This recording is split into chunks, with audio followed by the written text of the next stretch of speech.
Ever since Five Nights at Freddy's first came out, the community has kept the series alive in one of the best ways possible, through fan games. Over the years, we've seen some incredible projects like The Joy of Creation, FNAF Juniors, FNAF Plus, and Those Nights at Fredbear's. And no, I am not talking about stuff like this. Each one of these fan games takes an aspect of FNAF and pushes it further, whether that's through atmosphere, difficulty, or completely changing how the game plays. So because of that, I decided to put myself up with the challenge by jumping into one of the hardest FNAF games out there, the glitched attraction. This isn't your typical sit in a chair and watch cameras kind of FNAF game. It throws you into a broken, corrupted attraction where nothing works the way it should. I've heard this game is brutal, unpredictable, and genuinely terrifying. So if you enjoy FNAF fan games and want to see if I can actually survive this, make sure to subscribe and stick around. And without further ado, let's get into the video.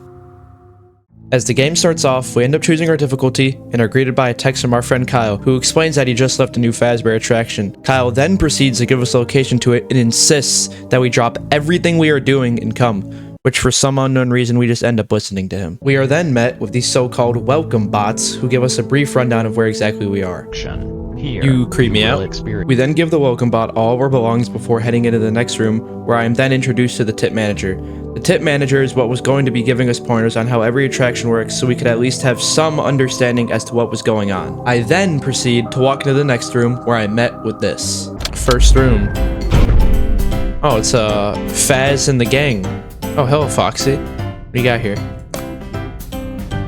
What are you about to do? Oh, flashlight. All right. Alright. I don't know if that was supposed to scare me. As it turns out, that wasn't the first room. It was just Foxy giving me a flashlight. The next step was crawling into this totally not sus vent, where I then entered the real first room of the game, which I could already tell was going to be themed around FNAF 4. I then took a look at the tip manager and was met with a few familiar faces on the screen. Curtains. Hold the curtains to keep them closed. Oh, is that... It's Nightmare Freddy or Fredbear? That's the marionette. Hold ear left click to looking at the suit to put it on. Where's the suit? Yes, he comes out of there. Okay. Next, complete the puzzle and get out of the room before someone gets you or time runs out. Okay, start. Since this was the first room of the game, I wasn't too sure as to what was going to be going on. Thankfully, the tip manager was able to give me a really good idea as to what I would be doing. Basically, Nightmare Balloon Boy would be sitting in the chair and I would need to use a flashlight to keep him from waking up. I also knew that Nightmare Fredbear would appear in the window periodically and I would need to close the curtains to keep him at bay. And Night Marionette would occasionally come out the wall, in which I would then have to respond by putting on the Golden Freddy suit, all while trying to solve the puzzle before the time runs out and something kills me. I'm already... Okay, hello. Why are you moving? You both are moving. I'm kind of scared. At first glance, I was a bit confused as to what the puzzle actually was, but as I looked closer, I noticed there were drawers around the room. Inside these drawers, I found 2 keys, which I then used to open up a lockbox. Inside the lockbox was a singular puzzle piece, which I then deduced went to the puzzle in the corner of the room that had Freddy on it. As I was racing against the clock to solve this puzzle, I had to deal with various different things like Night Marion coming out the wall and Fredbear giving me heart attacks. Oh! Close the curtain. Is that like an audio cue? Okay, yeah, it was. Sorry, I caught into that fast. After enduring all these issues, I was finally able to complete the puzzle on the wall, which then revealed a code behind it. And shortly after that, this happened. 386305, that's the code, I'm guessing. Oh! The time ran up. He controls the clock. He will appear when the time runs out. Or you open the closet to get out. Wow. So, yeah, as it turns out, I was so focused on trying to stay alive and beat the puzzle that I completely forgot about the timer, which ultimately resulted in my demise from Nightmare Bonnie. But since that had now happened, I knew what I would now need to do to complete this room once and for all. So as I got back to the puzzle, I completed it once again, obtaining the code and finding a safe in a cabinet right by the bed, in which I then found a hammer. Get these going so I can get the hell out of here.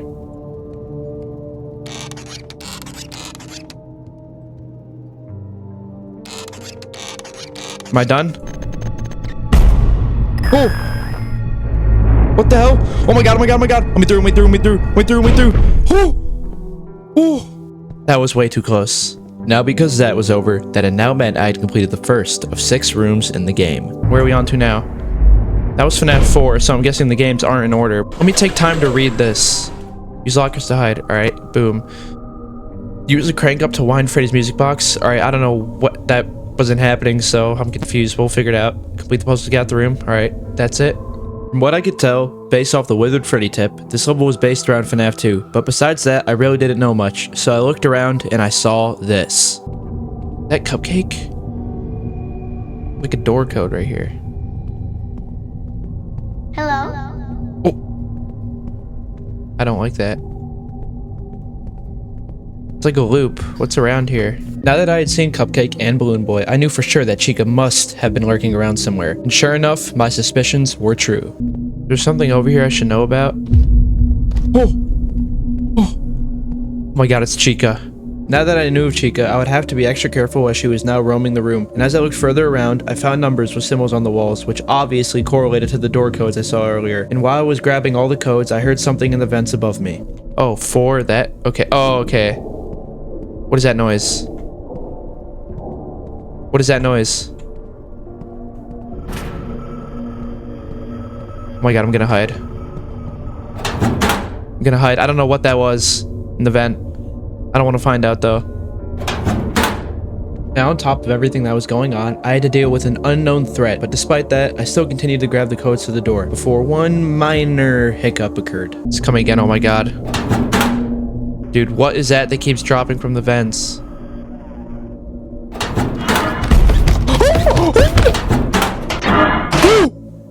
Yeah, I got caught lacking by Chica. Alright. Since I had died to Chica, I had to restart the level from ground zero. In doing so, I was able to grab all the codes and successfully open the door. What is this? Whoa. Okay, do I turn these on? Whoa, okay.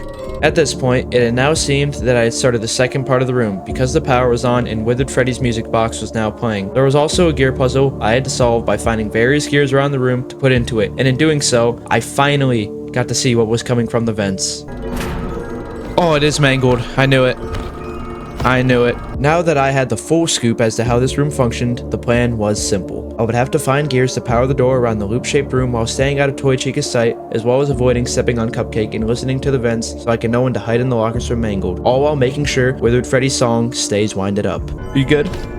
Are we good, Chica? Just throw this in there. Now that I had inserted all the gears, the door reached 100% power, allowing me to slip past Chica and escape into the next area, which would now mark the second of 6 rooms done in the game. And as I approached the next room, I already was not looking forward to it. Alright. Fazbear Fright. Oh no. If you couldn't already tell, this room was going to be based off FNAF 3, and for those of you who don't know me, I've had a tremendous fear of Springtrap ever since FNAF 3 first came out, but despite my fear, I still ventured on. Springtrap frightens me the most. Alright, use the monitors to check the rooms in your office, let's see, alright. Use the lever to turn the systems on and off. Use the levers next to the doors to open and close them. Manage the stage for each zero, the door will open due to lack of power, okay. Avoid looking at the hallucinations, will be... They like to be present, but not to be seen. Don't leave the officer through the doors. He will attack you. I think I know what he is. Freedom. Complete the puzzle and get out of the room before starting, or something gets you, reach you, or gets you. Okay. Even though I was talking in what seemed like another language, I understood the tip pretty well, as it was basically explaining that this room was going to function a lot like a regular FNAF game would. So with that in mind, I began the room. Be looking for anything? Oh, there's a code. Turn these cameras on. Warning, generator status overheated. 3597116. Sending emergency Joe. 3597166. Oh, is this for this? Yeah.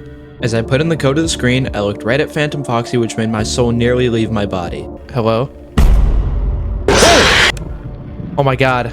Okay, don't look at that. I also noticed that there was a coin in the wall after I used the code, which I then inserted into the arcade machine, and from what I could tell, beating this arcade machine was going to be the key to getting us out of this room. As I continued playing the arcade game, I figured out that the objective was to bring the NPCs their items that they wanted, which could be found around in various spots in the arcade game. And in doing so, I had messages popping up at the bottom of the screen, basically saying that if I did not complete the room within 10 minutes, a fire would burn down the whole building. And on top of all of this, as I was trying to figure out the arcade machine, I had to deal with hiding from a Freddy-looking animatronic known as a Working Joe, as well as keeping Springtrap at bay. Okay, hold up. Turn this off. Flashlight off, hide under here. Oh my god, please be right.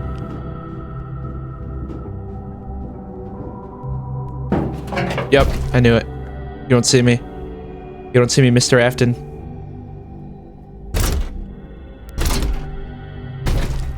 Get far the hell away from me. As I progressed further into the arcade, I came across these locks and needed keys to be opened. So I handed the owl to the first NPC and went into a cave where the NPC inside needed a torch, which I then provided for him. And in return, he gave me a key, unlocking the next lock and allowing me to walk into the purple tent, which was then followed by this. Cutscene. Alright, please help me. Hurry up, please, please, please, please, please, please, please.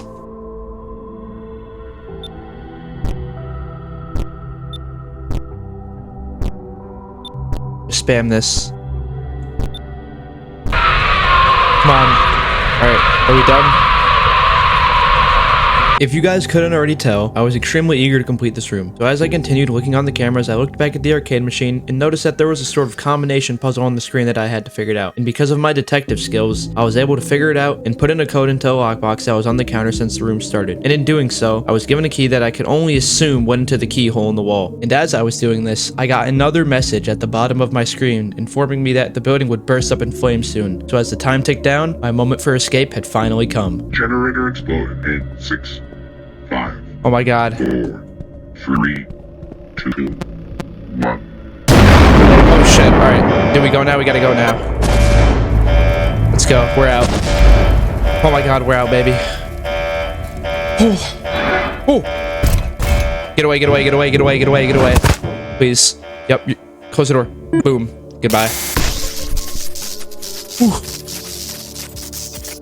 Oh my god, alright. Now that I had conquered this room, that had officially meant I had now completed the halfway point of this game. As I pressed forward, I immediately knew this was going to be a sister location themed room, and as I opened the door, my assumption was right. Whoa, okay. Press the buttons near the hallways to turn on the testicles. They will be on for 5 seconds. After that, they will recharge for 10 seconds, alright? Press the blue button to turn on the room lights for a few seconds. Press the red button to start the shotgun. Be careful if you use the shotgun for no reason. Too many times the animal shotgun will attack before the shotgun is operational. Okay, what? Press the top blue press the top blue button to activate bond and control Funtime Freddy. Be careful if you activate bond for no reason. Okay, so we'll get very angry. Parts sender. Wait, what? To order parts, select the part you want to monitor and wait. To return a part, place the part on the part sender and select return part on the monitor. You need to exchange a broken part, return the broken one, and order a new one. Connect the missing parts to the respective places and fuse them using the main monitor to repair the robot. Okay. Oh, complete the puzzles. Okay. Well, that's complicated. Now, I know that was probably a lot for you to take in, but as I play the room more and more, it'll make sense. And with that being said, let's just say I had quite a few surprises as I was trying to understand where to begin exactly. Okay, this is just another puzzle. What is that? Oh my god. Dude, what? How does this level work? Dude, what? Oh my god. Despite my seemingly infinite cycle of trial and error, I found out how to start the puzzle for the room by looking through the drawers and finding a computer chip that linked to Baby so I could contact the parts sender to give me parts to begin repairing her. As I started repairing Baby, each part I attached had a specific type of puzzle allocated to it. Some puzzles, like the ones for the arms, were extremely easy, while the ones for the legs were insanely complicated and took multiple sittings to repair because I had to deal with the Funtime animatronics. Funtime Foxy, in particular, was giving me the hardest time by far because dealing with him took the longest and was the hardest to predict, as I had to stop whatever I was doing to make sure he wasn't moving, and if he was, I would have to shock him with an electric arm machine and wait for him to go back to his stage. On the other hand, Bolora was quite simple, as all I would have to really do was listen for her music, and when I heard it, I would have to walk up to the Tesla coils to shock her. And last, and definitely least, now that I think about it, was Funtime Freddy, because he didn't really move, and if he did, I would just have to press a button to make him return to normal. And after what seemed like hours of trying to figure out the last puzzle for Baby's leg, I was able to figure it out, finally granting myself freedom and giving me a message. Scope mode has been initiated. All the animatronics have been Alright, activated. what does this mean now? What does this mean now? Leave the room going through the right hall to start the animatronics transportation. Right hall? Okay. You guys aren't gonna kill me, right? Just gonna leave. Goodbye. Alright, let's get the hell out of here. God, that puzzle was so brain aching. After many attempts, I had finally gotten past this room, giving us 4 out of the 6 rooms completed, with 2 more to go. Now what? Oh. Ooh, where are we going? As I walked further, I encountered an extremely familiar elevator, and as I got in it, it got weird fast as the elevator turned red, and I looked up to see a bunch of mini-Rena staring right at me, in which this followed right after. Oh! Oh my god. Oh my god, oh my god, oh my god, oh my god, oh my god. Stop, please. After the elevator accident, I found myself waking up from it seemingly unscathed, and as I walked through the door in front of me, I was starting to see some more familiar things. Hello? Looks like FNAF 6. I then saw a red light being emitted from a vent that I then crawled into, which led me to a sort of red maze that was really starting to creep me out. I looked around this maze trying to find a way out and was met by a disturbing sight as I looked for an exit. What is that noise? What the hell was that? Because of what I had just witnessed, I was even more set on getting out of this maze, in which I eventually did, where I was then introduced to what I assumed to be the next room. What happened to them? Oh my god. It's entered. Nard. Please don't start like chasing me or something. Can I help you?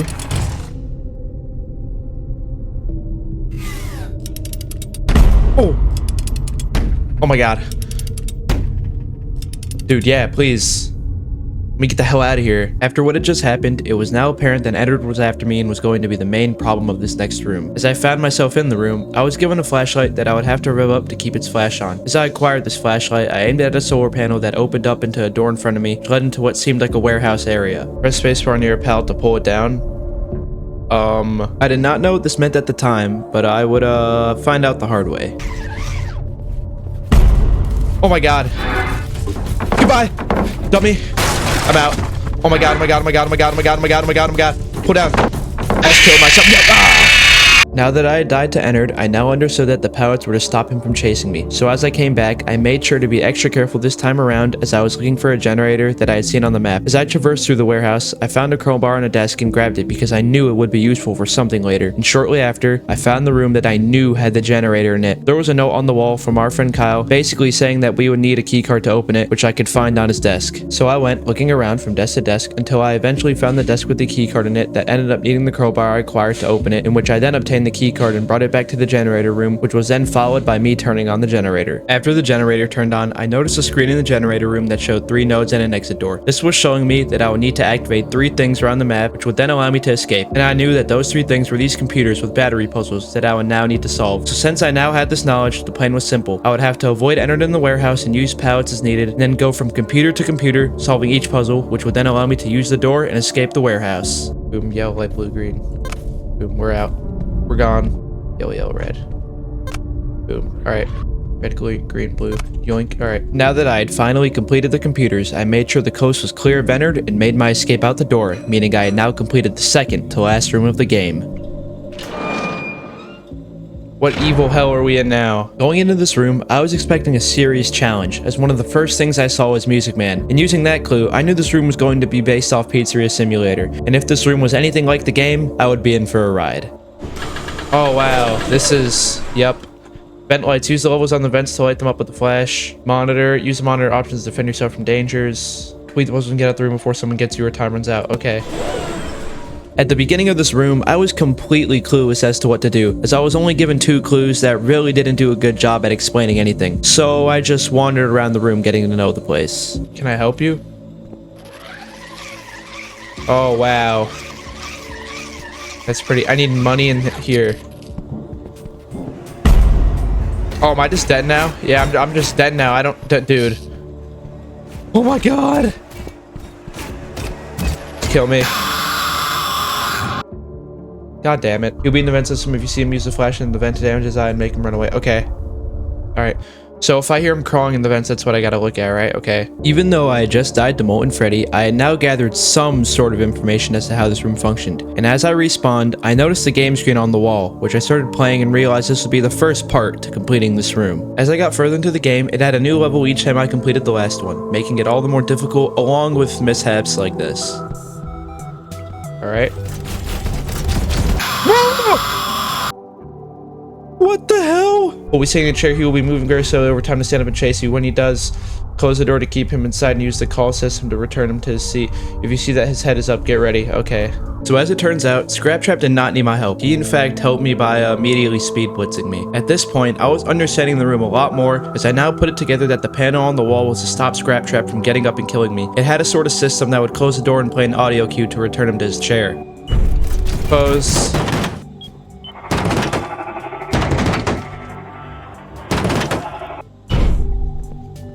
Are you back to good now? Throughout every moment in this room where I felt I was making progress, it would be immediately foiled by a new problem such as this one. What the hell? What the hell? What the fuck? Oh my god. Nope.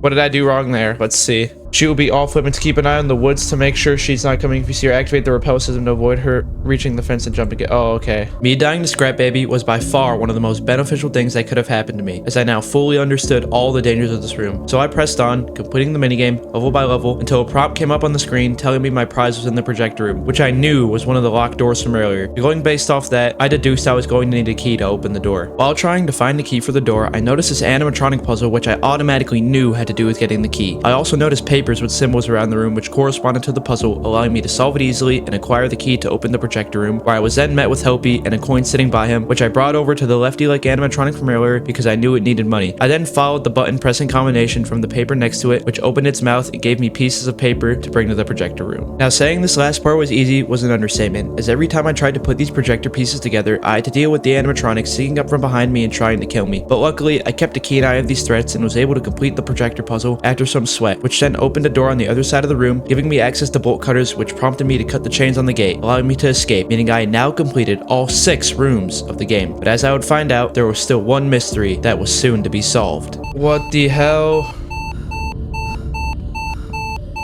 What is this? Oh my god, is this like the this is the William Afton stuff? What is this? What the hell am I looking at? Project name Agent? What is this? What the? No, there's no human in here. Oh!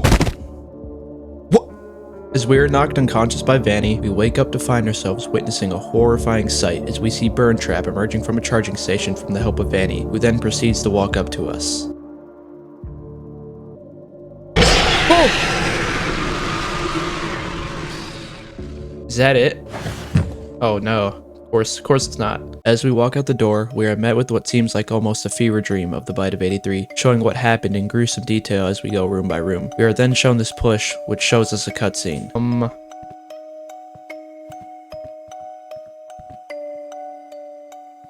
That happened. I don't like this.